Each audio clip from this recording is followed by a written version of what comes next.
comedy, cool as ice. What are you gonna do if this tape hits the market? Do you have any plans to sue?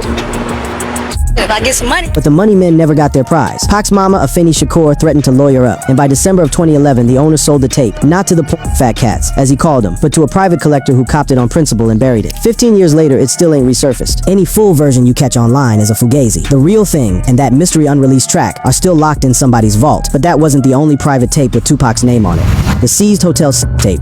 This next tape never got shopped, never got sold, never leaked, because the police took it. And the story behind it is one of the quietest, most heartbreaking chapters of Pac's whole legal run. Rewind to November of '93. Pac, 22 at the time, gets bagged in New York over an accusation from a woman named Ayanna Jackson, a case that would eventually send him up the road. When detectives raided his suite at the Parker Meridian looking for guns and evidence, they came up on something else entirely. A videotape of Pac and his girl at the time, a woman named Desiree Smith. Here's where it turns grimy. The cops looked at the woman on that tape and decided, in their own reports, that she looked intoxicated and maybe underage, something they wanted to use to paint a pattern of behavior on Pac in the Jackson case. An old Wire report even ran a headline about an accused rapper on a tape with a possible minor. Only problem? It wasn't true. And years later, in 2022, Desiree Smith sat down and set the record straight herself. It was, she explained, a private, consensual moment between two people who were dating, filmed on a camcorder Pac had just copped. We was drinking, but I wasn't intoxicated, like I didn't know my surroundings. She was grown, legal age. She just, as she put it, looked way younger than she really was, and the cops, hunting for anything they could flip into a weapon, ran with it. What made it even crazier, she said, was the tape wasn't even fresh. Pac had been riding around with it everywhere he went, for months. That tape was months old,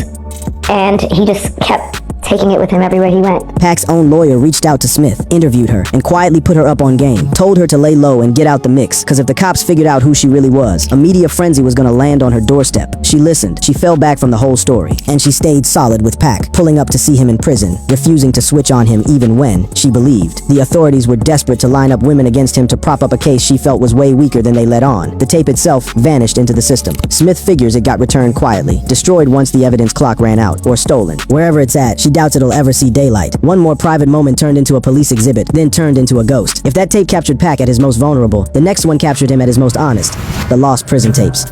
Fall of 1995, inside the walls of Clinton Correctional Facility up in Dannemora, New York, one of the most notorious max joints in America, somebody set a camera down in front of a 24-year-old Tupac Shakur. What it caught is one of the most revealing documents of his whole life, and for years it was straight up lost. The setup was deliberate. This wasn't about the trial, the appeals, or the conviction that put him there. The interviewer said it plain off the top. This was about Tupac, the inner man then and now. What follows across about 44 uncut minutes is Pac with the spotlight stripped off, forced sober and reflective by the bid, talking about